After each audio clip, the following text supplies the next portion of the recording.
করেছিস? এত গাছ কেটেছিস কেন? তোর যে বললাম দুটো ডাল ছিঁড়তে, ছবি আসছে না বলে এই এত গাছ কেটে দিলি এখান থেকে ছিম গাছগুলো।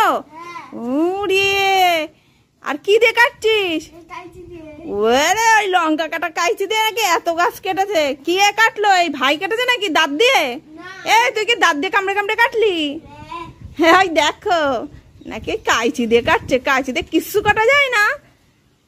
এ কি করছিস তুই? এবার জল ভরতে গেছিস কেন? ওতে পাইপ লাগানো, জল ভরা যাবে না, পাইপ লাগানো।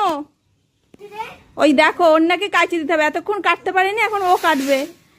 হ্যাঁ, আর তুই কি ঝাড় দিয়ে পরিষ্কার করছিস? কর, ভালো করে কর, যেমন ময়লা হবে তেমন পরিষ্কার করবি। দুই ভাই মিলে ছাদ পরিষ্কার করে দিবি, তাহলে আমার একটু কাজ কমবে। আরে নে, তুই তো গাছ কাটতে কাটতে সব গাছ কেটে দিলি, ছিম কোথা দিয়ে হবে রে? হ্যাঁ, টাকলাই হবে, টাকলাই হবে ছিম। গাছগুলোর মাথাগুলো সব কি করে কাটছে দেখো, কি সুন্দর পেয়েছে, কচকচ করে কেটে দিচ্ছে, যেমন তো চুলগুলো কাটা হয়েছে, তাই তো? টাকলু বাবু তাকাও। আর তুই কি ঝাঁট দিতে পারে না? আমার ঝাঁটা নিয়ে আসে, সব পেলি হয়, খুব কাজ হচ্ছে নাকি?